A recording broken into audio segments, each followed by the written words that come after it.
Hello, everyone, and welcome to Known Coworking's and SCORE Fairfield County's workshop on the Customer Journey, Part 3, how to measure results and when to know what to change and what to leave alone. I'm Peter Talion, the workshop coordinator and a business mentor here at SCORE Fairfield County, and I'll be your host. We are delighted to have two speakers with us today in the third part of a three-part series, Belito Garcia and Giulia Gambale. More on our speakers in just a minute. This virtual and in-person workshop is being done in collaboration with Known Coworking, which is providing its facility for the in-person part of the workshop. Barb Nangle from Known is the host, who is in New Haven. First, some information on SCORE. SCORE is a volunteer organization with about 230 offices and 10,000 plus volunteers nationally. We are part of the Small Business Administration. Within Fairfield County, SCORE has 100 volunteers with a wide range of industry, process, and subject matter expertise. We offer three primary value-added services to small business owners. Number one, free one-on-one counseling, face-to-face, telephone, email, and video, which can be accessed via the Request Mentor link on our website or via the link on the screen. We provide 100 plus educational workshops and webinars per year. And I direct your attention to the extensive resources we have on our website, including a network of subject matter experts at your disposal. Look for specifics on our website, fairfieldcounty.score.org. Some useful information about today's event. If you have a question, please use either the chat or the Q&A function during the presentation. Our speakers will answer questions throughout the presentation. This chat feature is located on the lower part of your screen. Our workshop will end promptly at 1 o'clock to respect your time. The session is being recorded, and the link to the recording will be available at fairfieldcounty.score.org within the next couple of days.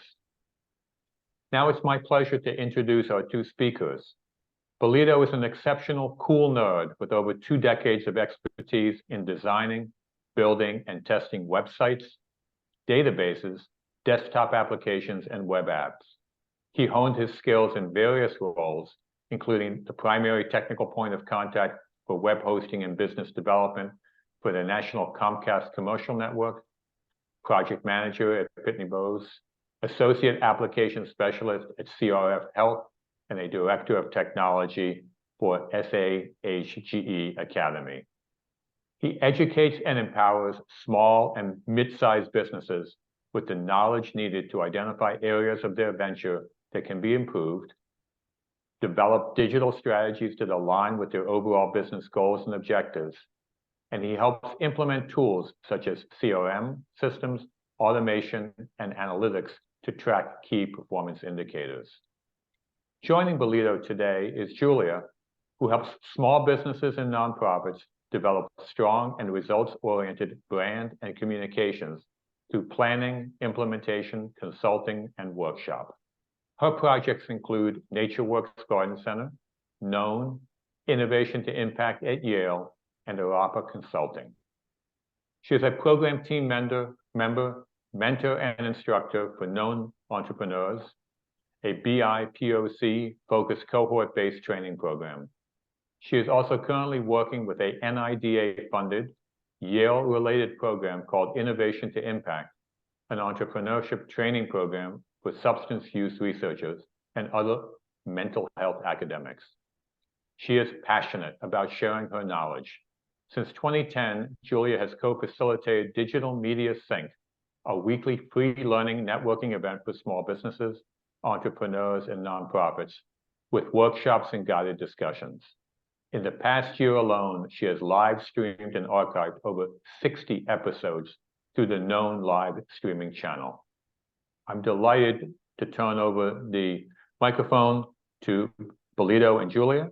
It's all yours. Please go ahead. Thank you so much. And we want to thank you, Peter, and SCORE as well for giving us this opportunity. And as was mentioned, this is the third in a series. And I know that there was a question as far as if the first two are available, and they are available on the SCORE website. I believe there's a link to get to each one, part 1 and part 2. What we've been doing is actually starting just with introductions. So if you want to put in the chat or the Q&A, a couple of sentences about your business and what tools you are currently using to run your business online.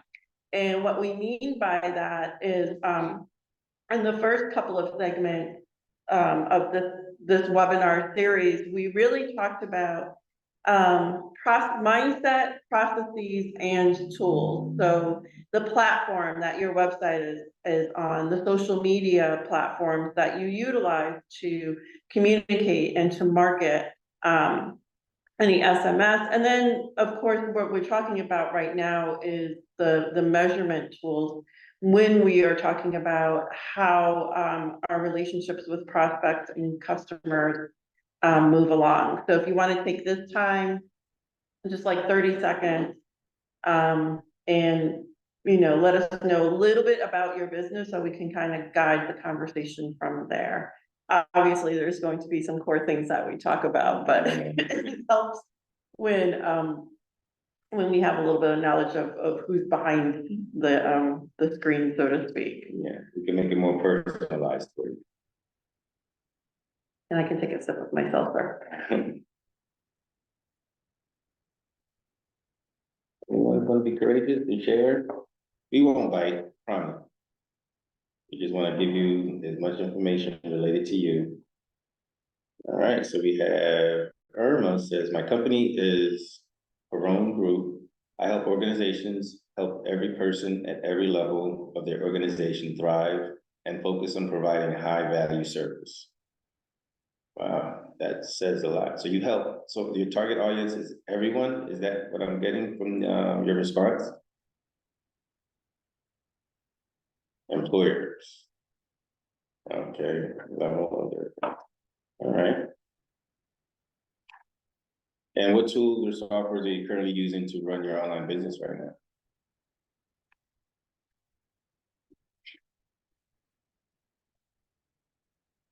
And does everyone understand what, what we mean when we say online business? Because I know some people have a brick and mortar, and some people have both brick and mortar and a website or a presence on some social media platform. Okay, so basically, if you have website, okay, preparing the launch, collectibles, that was Gail. All right.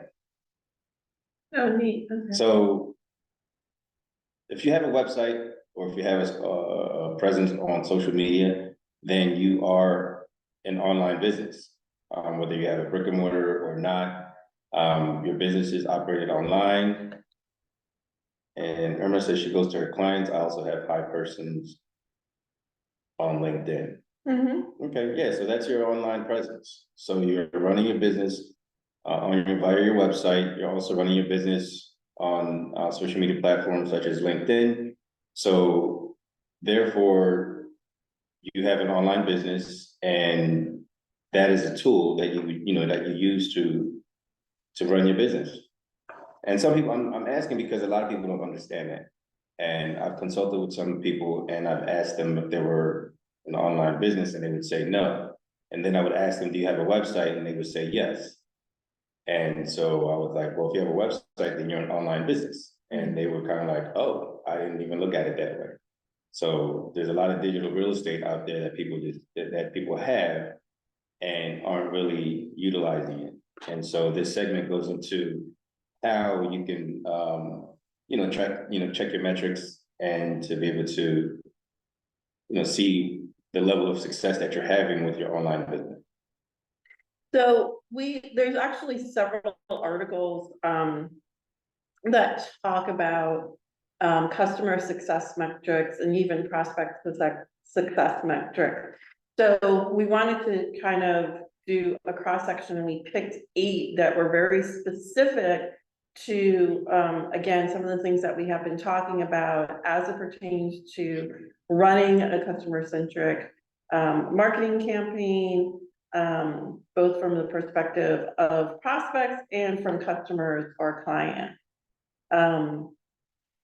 So from the perspective of prospects and clients as well, I think one of the top ones is definitely the conversion rate. And what the conversion rate means, this is across the board, right? So when you're posting on social media, when you have an email blast that's going out or a newsletter, text messages that are going to potential clients or customers, how many of those people, what is the rate, what's the percentage of those that are starting to engage with you?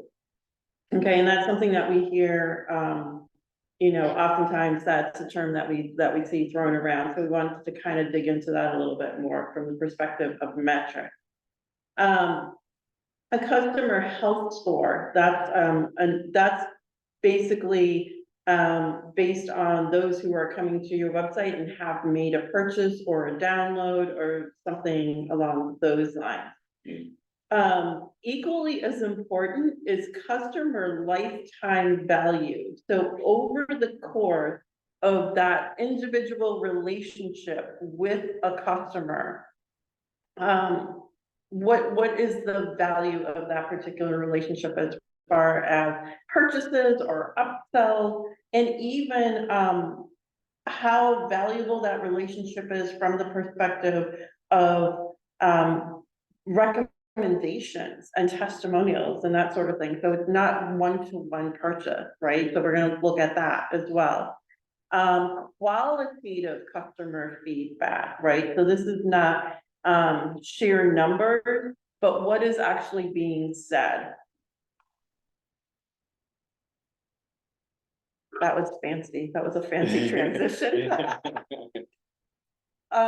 First contact resolution rate. And we really kind of have to dig into this one a little bit, because this is something that sometimes we don't realize that we're doing or not doing, but it is so important. So what first contact resolution rate, and then later on we'll dig into what that is.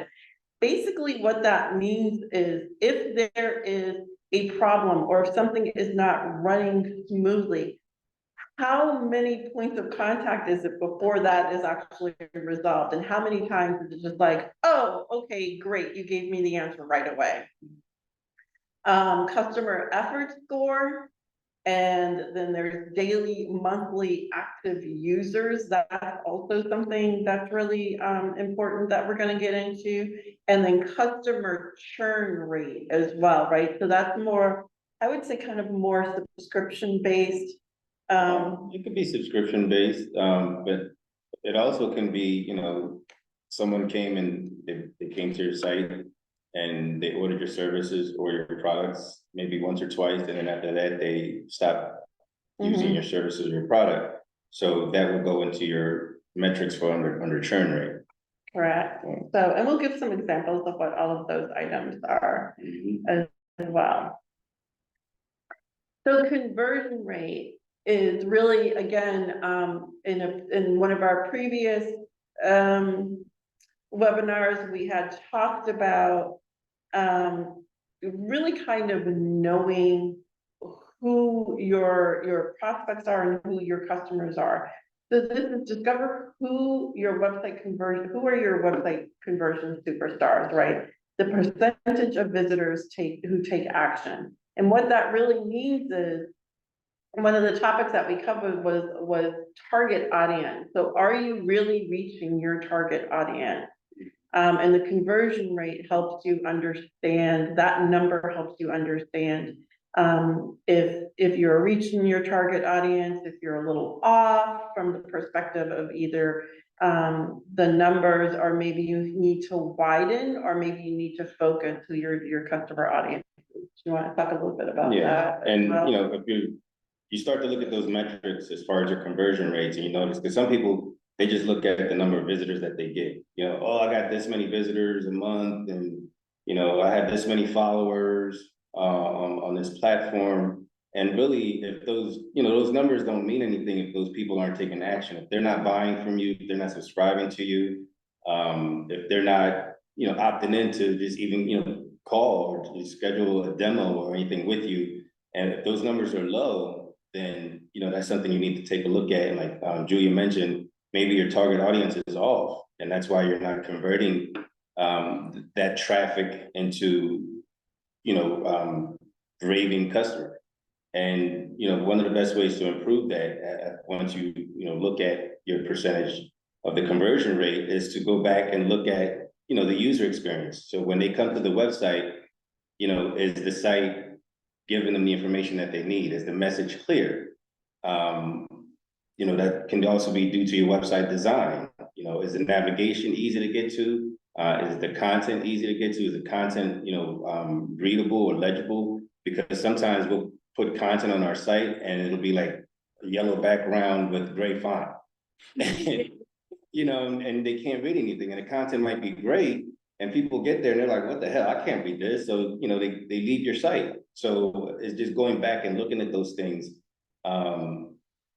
We'll call to actions. And then what we talked about on the second workshop was your checkout process, because that could be something also that can be having people leave your website. And that's where you get the abandoned cart situation, where the whole checkout experience was a bad experience and things weren't clear to them.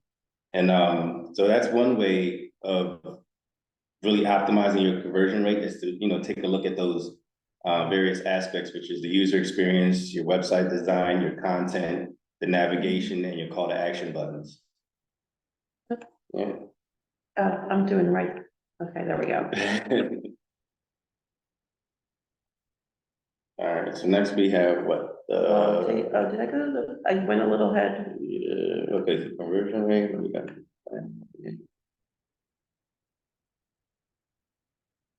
Is that the customer health score? I believe that's customer health. Yep, Okay, so we're both good. Yeah. Okay, so this customer health score, this is a little bit more individualized, and it's also based on the customer. One of the reasons why it was one of the first things that we have here that we pulled out is gauging each individual customer's health, happiness, and involvement with their business, right? So we talked a little bit about, you had mentioned customer activity, right? How many times do they come back to your website or come back to your physical brick and mortar? If it's something where you're thinking like, gosh, they should really be coming like once a week, or once a month, or that sort of thing, right? Product usage. Are they giving feedback that they're really happy with the product? A couple of examples of that, and again, this is something that I had mentioned in the last couple of the webinars we did. I use food subscription services, right? Something like HelloFresh or Purple Carrot or Blue Apron. Those are some of them, right? So and this also kind of speaks to churn rate as well. I will get meals on a weekly basis, right? So I'll get 3 to 5 meals maybe. So if I keep skipping and dropping my meals, or I kind of turn off the subscription for a period of time, that means that I'm not using the product and something is probably up. So if there's not something in place in the measurement for your website, whether it be WordPress or Shopify or Squarespace, that you can look at and say, hey, here's a list of customers that have not been actually using the product at the rate that we're expecting them to use that particular product, right? If you're getting negative feedback from customers more than once, if you're seeing, and this, I guess, is more along the lines of kind of tech support tickets, right? I don't understand how this works. This is not working properly for me. I'm not happy with this.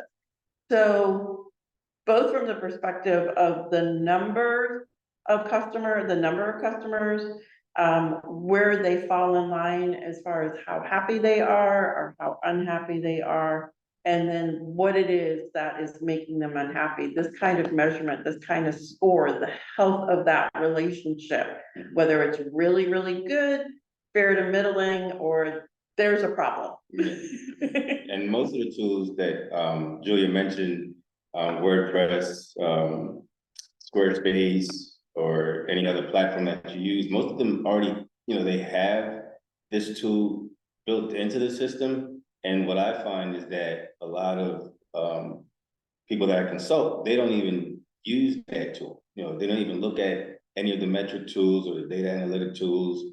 They're there for you to be able to run your business, to be able to optimize your business and make sure that, all your efforts are going in favor of your business. So it's not necessarily going outside and getting these tools. It's just making sure that when you subscribe to a specific, platform, that you familiarize yourself with all its features. And most of the times the analytics is a feature that does come with the platform or the tool that you purchase and use. So just keep that in mind, that when whatever platform you're using now, just, dig around in the back end and look and see what the metrics are. And they're probably already telling you what the customer health score is based on the traffic that you're getting. Exactly. Alrighty. So the qualitative feedback, right? That's not necessarily always measured in numbers, right? So this is get the scoop on customers' thoughts, feelings, and experiences with subjective data collection and analysis. Yeah. So this basically means, if you do a survey, if you have a customer feedback form and you provide a space for them to give their thoughts as far as how things are going, right? And usually they have like very good suggestions, things that I may not have thought of as being necessary for that product or service. So if you have a suggestion area on your website, or even if on your social media, one of your posts is kind of like, how are we doing? That sort of thing. And then a lot of the social media platforms, including Facebook Business, and I'm thinking about that more specifically, have like really push for messaging for having that one-to-one conversation, where it's like, okay, this is the business and here's all the information and we're posting stuff out, but also having this message us if you have questions or if there's an issue, because we want to know right away. And again, getting that qualitative feedback, that more robust feedback, really helps you to make that decision if you have to make changes in your process. Yeah, and I mean, everything comes down really to building community, whether on your own personal website or using platforms like, Facebook or Instagram or even LinkedIn. Those platforms allow you to build a community, whether it be through, different groups that you create on your own or joining other groups. And the key is to really engaging with your customers. And because a lot of times they do share their thoughts and their feelings with you, but if you're not engaged on that platform, then you're gonna, miss out on the feedback that you're getting, whether it's positive or negative feedback. And you want to be able to just address that as soon as you can, rather opposed to just not addressing it at all, or seeing it a month later that you had a disgruntled customer and you did nothing about it. And then that goes on to your whole online reputation. And that's something else that we don't look at, is making sure that we uphold and maintain that online reputation, because yeah, all these other things like SEO and all those things matter, but what people look at, they look at what are other people saying. Yeah, they're ranked first on Google, but do they provide customer feedback? Do they provide customer service? And are they good at it?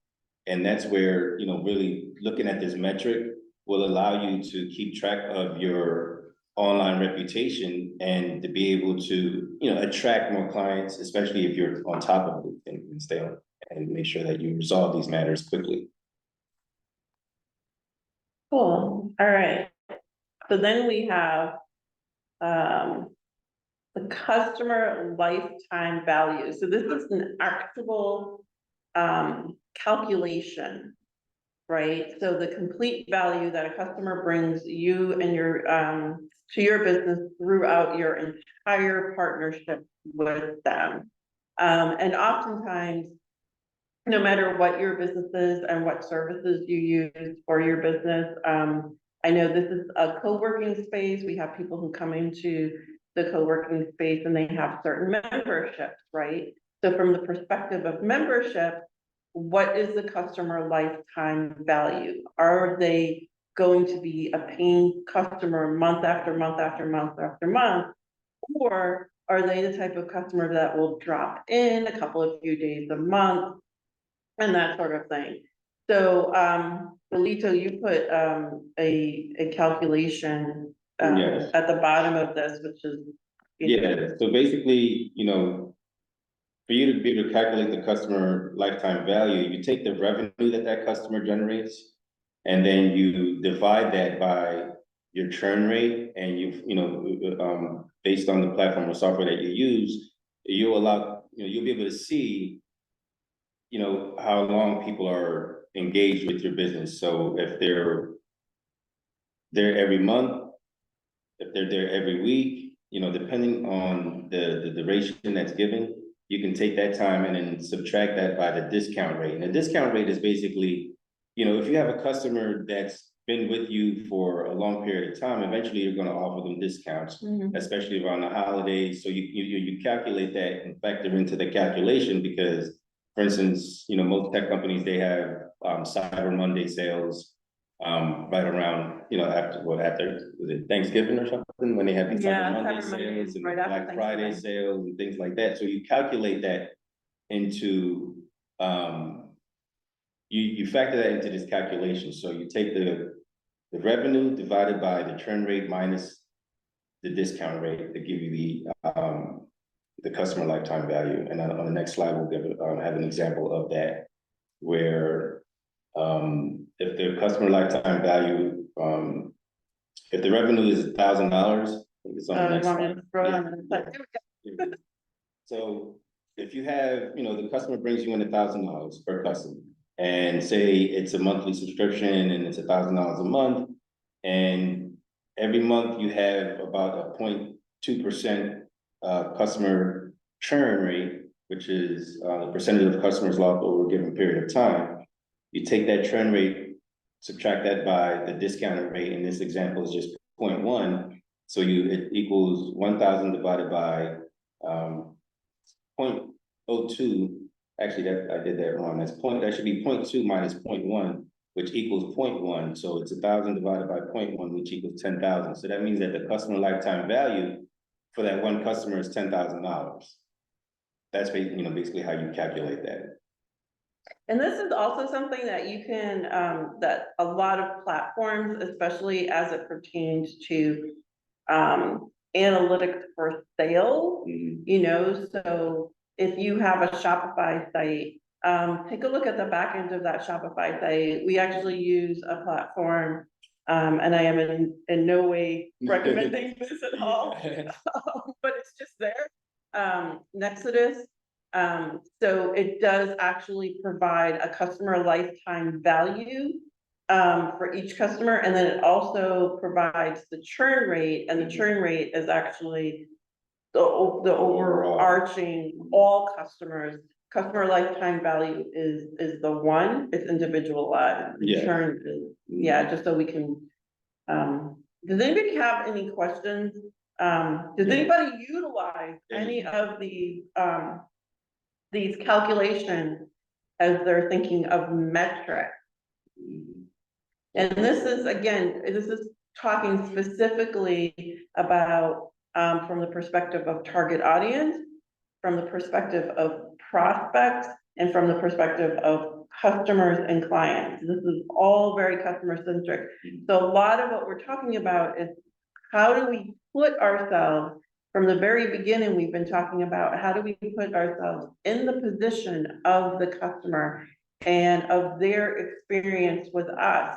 And when we do that, then it makes more sense when we look at these metrics to make decisions to be, you know, a better business for our customers. Yeah, so, earlier Debbie you put something in the chat. She stated that she has, I have an online business, well, I have an online marketing educational business. Mhm. I'm about to launch our social media platforms and begin our educational email campaign starting January. We are planning on using video, YouTube to build awareness. Okay. And that's, you know, that's great that, you know, you already know what platform you're gonna be using. And, you know, hopefully, you know, what I say? So I say you don't have to be on every platform, and whatever platform you use, I know YouTube definitely does give you the metrics as far as how many views and how many subscribers you have, and just making sure that is that the right platform for you. So what is it, about to launch on social media platforms. So I look at YouTube as a social media platform in itself, even though it uses video Mhm. instead of, you know, just content. And when you decide to use these, you know, these platforms, just making sure that you know, that they provide the tools, because they have different options, you know, the free version, the paid version. Yeah. So making sure that you have all the tools that you need to be able to really calculate, you know, your efforts. You know, are your videos being watched? Are you know, the subscribers that you're getting, are they people You that have you a would funnel want to for work with? that. Yeah, Yeah. are they people that you want to work with, or are they just people who just like to, you know, subscribe? You know, because I know people that just go around just subscribing and liking things, and they're not even really Paying into. attention. Yeah, Yeah, so this attention is to where these type of metrics would definitely work. Yeah, And I don't want to get too far Yeah, we off need of the topic, but YouTube is also pretty much considered more long form mhm, video. Another topic that we talk about is content, and there's like an actual content funnel. mhm. So YouTube is kind of at like that top of the funnel where it's long form, and you can start segmenting your YouTube videos and having kind of like these bite-sized segments that you can, yeah, like you can make into reels and that sort of thing, but that's a totally different conversation. Yeah, But like, yeah, when we're talking from the perspective. Yeah. This one is actually my favorite. It's the first contact resolution rate, and the reason why it's one of my favorite things to look into is oftentimes when people are saying, well, I'm not making sales, or I'm not able to keep customers or clients, oftentimes we don't really think about resolution, right? There are always going to be problems, whether it's you know, something didn't go right in shipping or whatever that is. So this is a metric used to measure the percentage of customer inquiries or issues that are resolved during the first interaction with customer support. So whether you provide customer support yourself or you hire a third party, or you have a platform that provides, we had talked about, there's like FAQs, right? So if A happens, how do I do this? Mhm. And it's also good, you know, some people think like FAQs are just for like, you know, like they might have one page, or they might have a service and they'll have FAQs, and, you know, how much is the service? You know, can I unsubscribe and things like that? But you can also have FAQs for technical issues. You know, what happens if I didn't receive my delivery on time?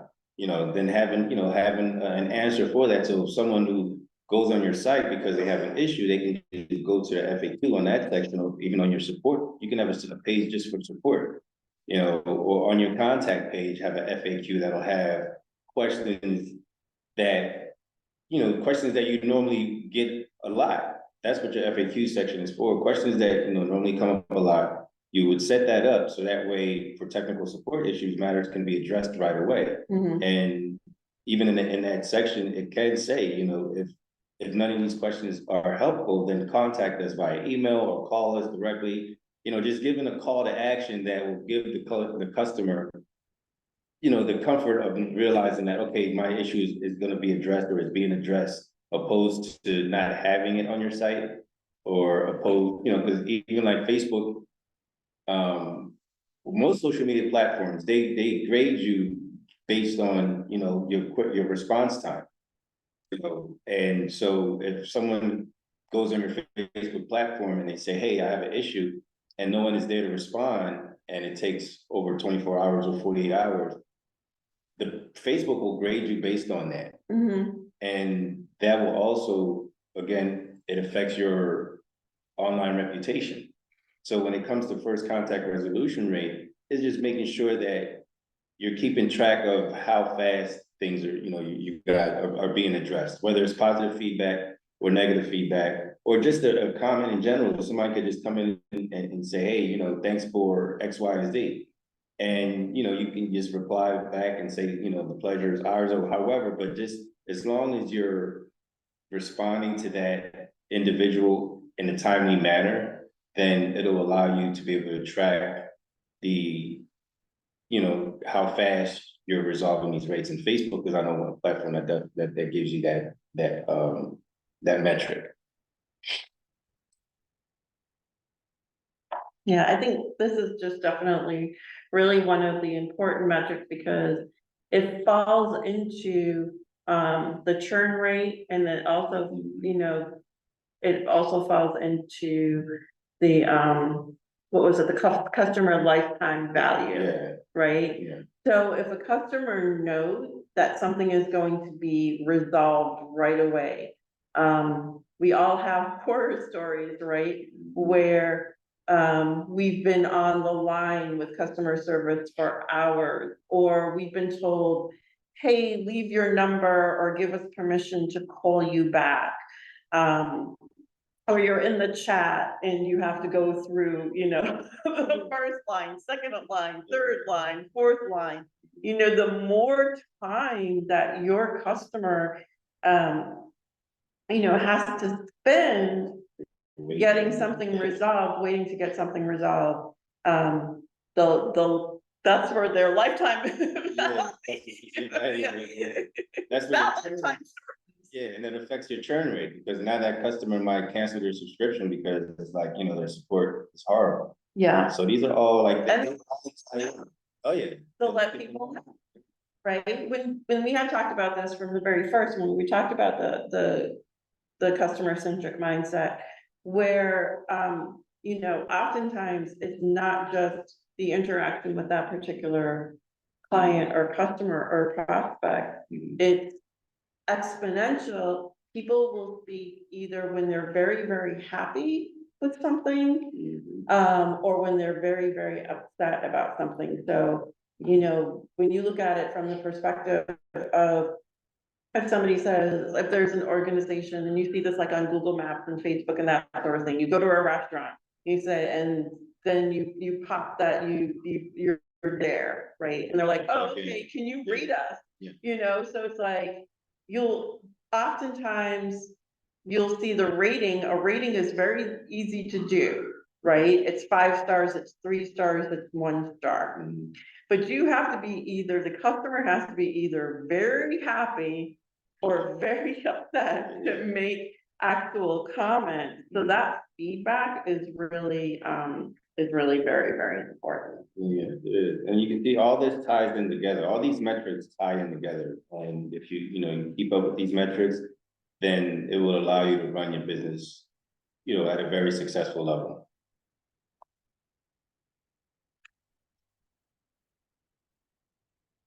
All right. This could probably be like a whole,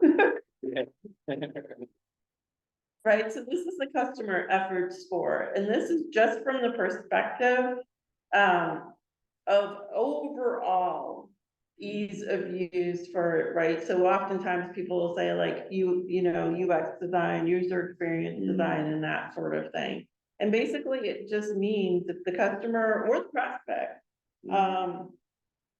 is utilizing interacting with your website, how easy is it for them to do so, right? So if they need to get direction to a physical location, is it easy for them to do that? If they do need to, if they have to fill out a contact form, even the simple act of filling out a contact form, if they feel like, wow, I feel like I'm just answering a lot of questions here, or there's not the opportunity to do autofill on it, or I do autofill and the incorrect information comes up and I have to like retype it in, that sort of thing.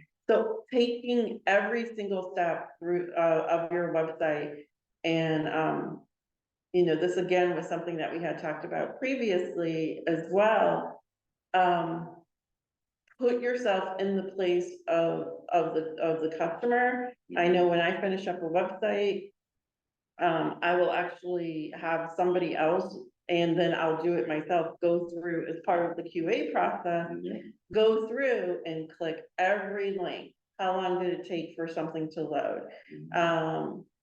Click over to make sure that, if it says, call us here, is that easy to do? Email us here, is that easy to do? What happens when you open up a chat, box? That sort of thing.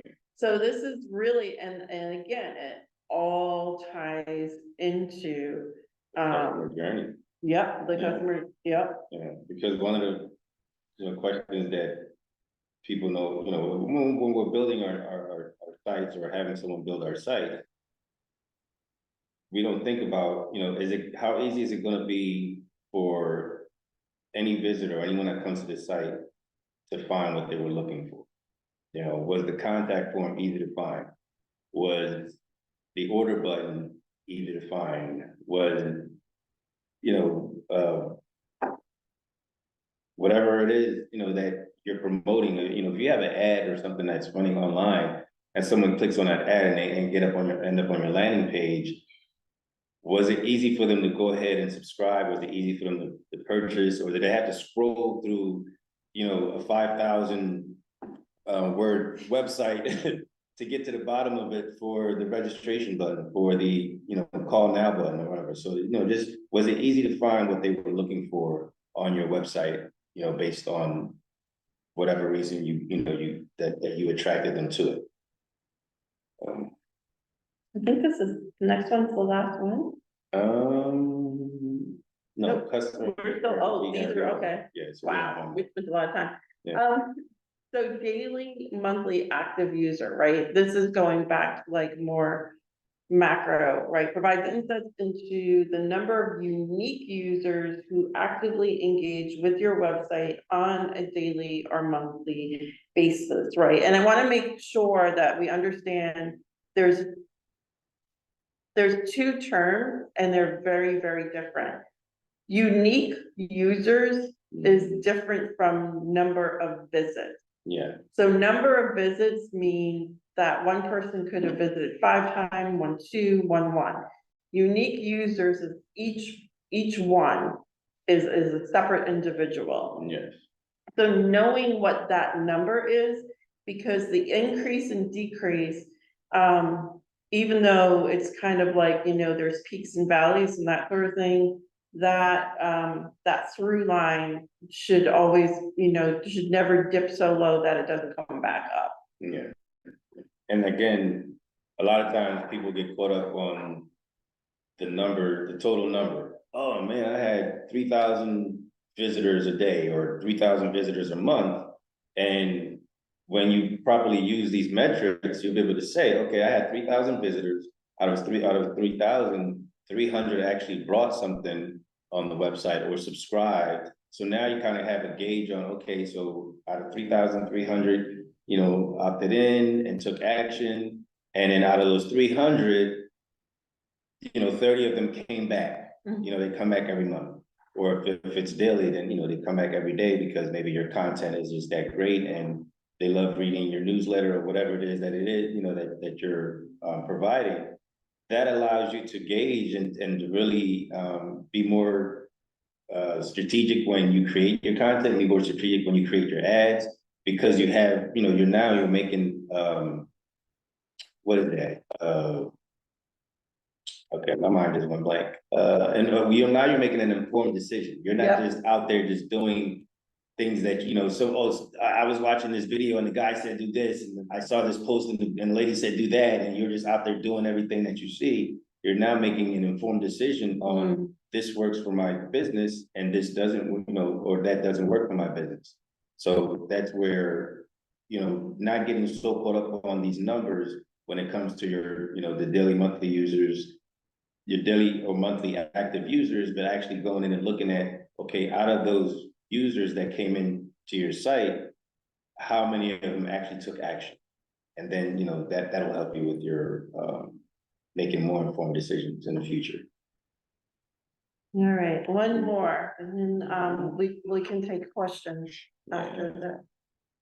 All right, the customer churn rate. So this is the percentage of customers who stop using a product or service over a given period of time, right?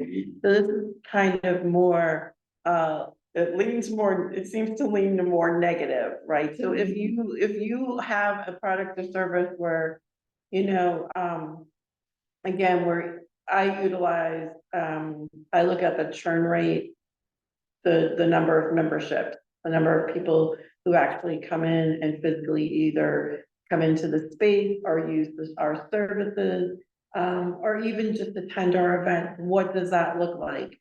And if there's a continuous dip, why is that? Does that mean that what we're offering is, you know, is not valuable to a certain percentage of people? Churn rate is very important to look at. And then it's also very important to look at from the perspective of marketing and sales, right? There's the churn rate and marketing and sales as well, right? The number of people who engage with you and with your message. I mean, one of the things that I saw that affected people's churn rates was, you know, say for instance, you give out a free product, you know, download my free ebook and things like that. So you might get a bunch of people, you know, say you got 1,000 people a day that are downloading your, you know, your free offer, which is, you know, great, right? Because, you know, if they're your target audience and, you know, they're engaged with your business, then they'll come back and purchase something from you. But a lot of times I remember years ago, I was giving out a free ebook and, you know, I was getting mad downloads and I was all like, oh man, I'm getting all these downloads. But then looking at, you know, the churn rate from that was that most of the people that took those that came in and downloaded this free product never came back. These were people that just go out and they look for free stuff and they take advantage of whatever that offer is.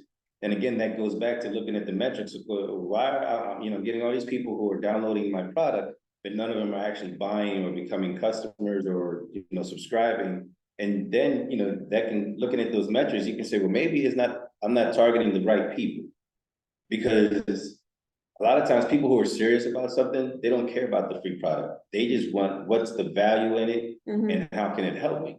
So most of the time, your target audience might not even look at your free offer, but they might look at your services and want to pay you for your services. So you might not want to focus too much on giving free products. You know, that could be something that you have on your website, but it wouldn't be something that I would necessarily market on Facebook or any platform. You know, let them see that when they get to your website, like, oh, they have a free ebook, oh, they have a free newsletter. But don't market that and think that because you get a lot of people responding to that ad or that post, that those people are going to turn into raving customers. So that can also affect your churn rate, you know, depending on how your marketing efforts are used. You know. So do we have any questions? Anyone? Comments? It looks like we have about 10 minutes for any kind of questions. Is everyone still up? Are you just logged in and you're out eating your lunch? Come on. Say something. Please. Check out. I don't know, I guess we must have answered everyone's question. All right, well, this is how you can get a hold of us, each of us. Okay, I need to run. Let's see. I need to. Oh, good, thank you. Thanks, Irma. So thanks, Irma. Appreciate you coming on. Thanks to everybody. Oops, no. Yeah. Appreciate everyone. Thank you, Debbie.